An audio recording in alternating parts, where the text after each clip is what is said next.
इस समय पूर्णिया जिला के नगर के रास्ते से चंपानगर हम पहुंचे हैं। ऐतिहासिक धरोहर और ऐतिहासिक दर्शन में हम आपको बता रहे हैं चंपानगर के उस ड्योढ़ी के बारे में, उस किले के बारे में जहां से राजा महाराजा और जमींदार लोग यहाँ के क्षेत्रों में यहाँ के गरीबों के लिए मसीहा माने जाते थे।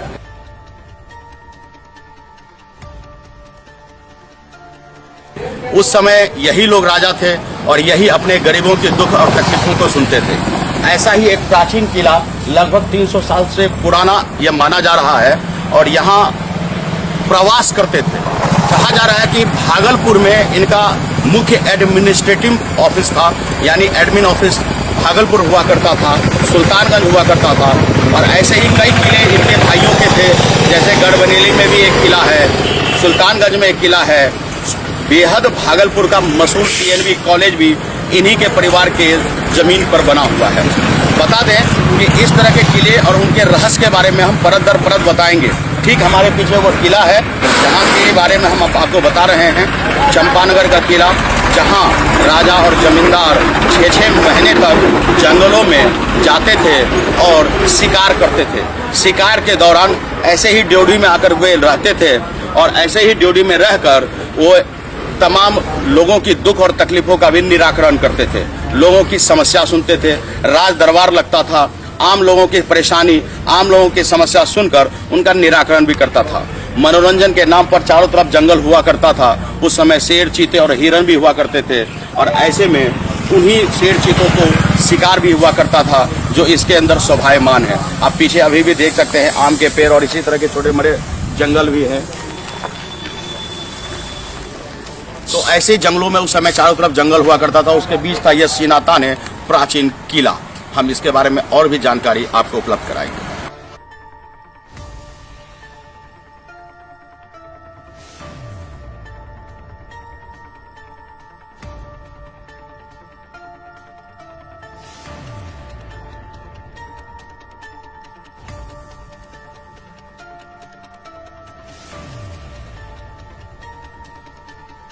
राजधानी दिल्ली से निकलकर अपने स्टूडियो से बाहर निकलकर ऐतिहासिक दर्शन पर अनुभवी आंखें न्यूज टीम बिहार के पूर्णिया जिला अंतर्गत कृत्यानंद नगर होते हुए चंपानगर पहुंचे हैं। चंपानगर की ड्योढ़ी और उसके ठीक बगल स्थित है मां दुर्गा और काली का विशाल मंदिर। कहते हैं लगभग 111 वर्ष पहले इस मंदिर की स्थापना की गई थी। यहाँ के तत्कालीन भूपति अर्थात जमींदार और तत्कालीन नरेश राजा लीलानंद सिंह ने इसकी स्थापना से पहले इनके जो 2 पुत्र थे कलानंद सिंह और कृत्यानंद सिंह, उनके द्वारा स्थापित की गई है, लेकिन नींव और सोच लीलानंद सिंह की ही थी।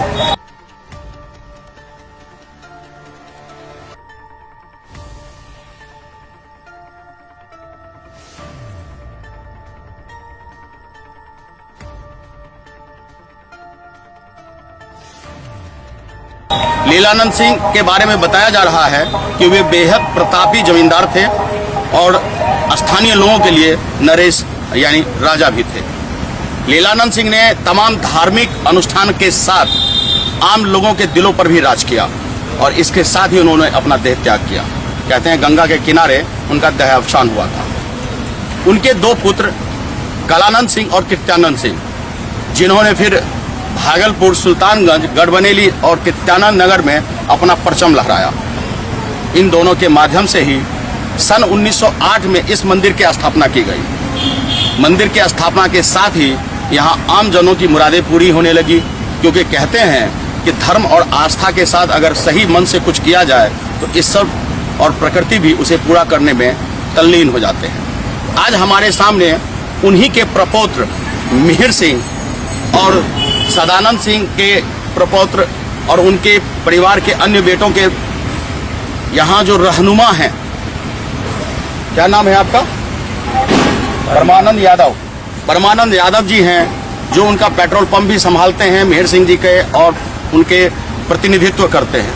हमारे दूसरे दाहिनी तरफ हैं, क्या नाम है आपका? अमरनाथ गोसाई, जो यहाँ मंदिर और बाजार का संचालन देखते हैं। ये पूरा क्षेत्र है कृत्यानंद सिंह के नाम पर, यानी कृत्यानंद नगर।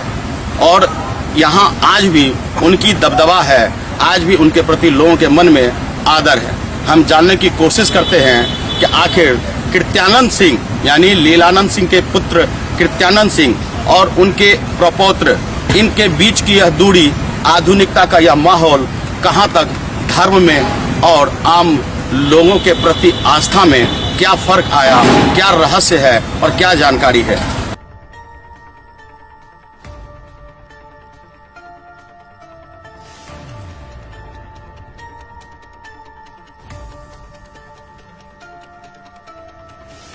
तो हम जानने की पहले कोशिश करेंगे गोसाई जी से कि गोसाई जी थोड़ा सा इस पर प्रकाश डालिए कि लीलानंद जी ने कैसे क्या अपना दबदबा बनाया, उसके बाद उनके पुत्र कलानंद सिंह और कृत्यानंद सिंह ने कैसे क्या किया, और आज उनके प्रपौत्र लोग जो हैं वो लोग कैसे क्या कर रहे हैं, क्या फर्क है, क्या इनके बारे में आप जानते हैं, वो थोड़ा जानकारी दीजिए।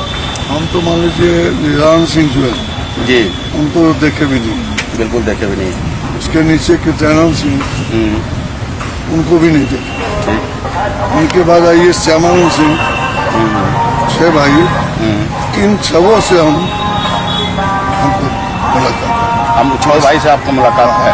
6 भाई के साथ रहे हैं और यहाँ पूजा में लगभग 1979 से हम यहाँ हैं।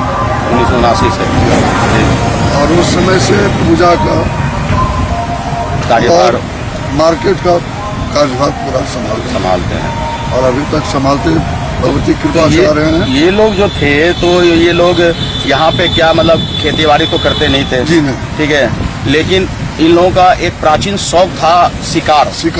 उस समय इस क्षेत्र में बाघ, हिरन, ये सब भी बहुत होता था, बहुत, तो उनका शिकार करते थे। हाँ, बहुत ज्यादा शिकार करते थे। अच्छा। जैसे नेपाल भी जाते थे, नेपाल में भी करते थे, और जहाँ भी जंगल था वहाँ जाते थे, शिकार करते थे।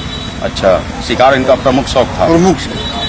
तो जैसा कि आपने जाना कि चाहे लीलानंद सिंह हो, चाहे कृत्यानंद सिंह हो, चाहे कलानंद सिंह हो, या उनके 6 बेटों की बातें आ रही है, इन सब का एक राजशाही शौक था, शिकार। ये तो प्राचीन इतिहास में भी दर्ज है कि जितने भी राजा हुए, जितने भी जमींदार हुए, वे शिकार करते थे और उनका शौक रखते थे। धीरे धीरे शिकार होता गया, जंगलों से जानवर भी लुप्त होते गए, और अब जब आधुनिक समाज में यह विलुप्त सा हो गया है तो इसे संरक्षित कर दिया गया है। अब शिकार पर बैन है, यानी प्रतिबंधित है, अब कोई शिकार नहीं करता।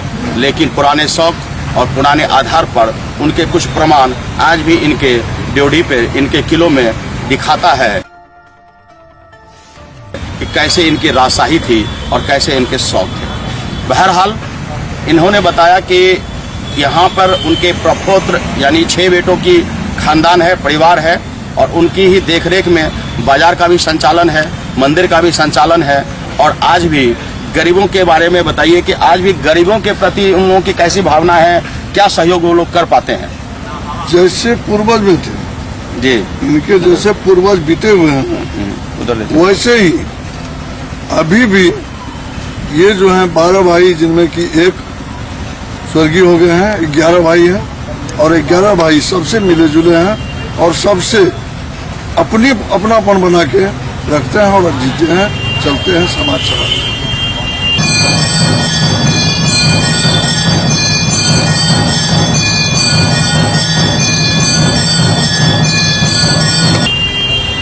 मिहिर जी के बारे में कुछ बताइए। 1994 से 1993 से हैं। 93 से बहुत खुले मिजाज के आदमी हैं, बहुत खुले मिजाज के आदमी हैं। और ऐसा है कि चाहे जो कोई हो, सबसे खुले मिजाज से मिलते हैं, ऐसी कोई बात नहीं है, सबसे बात करते हैं। जहाँ तक है कि लोगों की मदद करना इन लोगों की प्राथमिकता है। जैसे ये बाढ़ग्रस्त इलाका है, तो जैसे कभी बाढ़ आ जाता है, कभी आपदा आ जाता है, तो ऐसे में मतलब ये लोग राजा होने के कारण उनके प्रजा हैं, चाहे भले ही आधुनिक समाज में ना रहे हों, लेकिन भावना तो जुड़ी हुई है। तब ये लोग क्या करते हैं?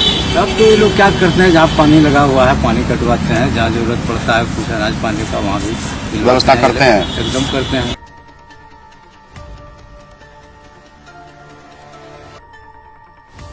क्या आप बताएंगे इस मामले में, अगर जैसे बाढ़ग्रस्त इलाके के समय में ये लोग का गतिविधि क्या रहता है?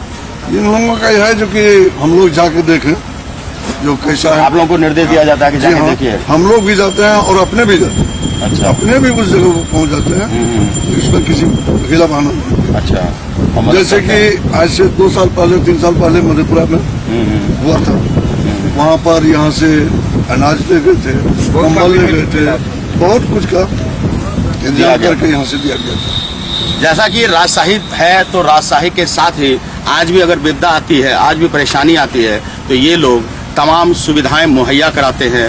तमाम लोगों तक दुख और पीड़ा में दवा, भोजन और कपड़े की भी व्यवस्था करके उन तक पहुंचते हैं। यानी आज भी ये लोग सेवारत हैं।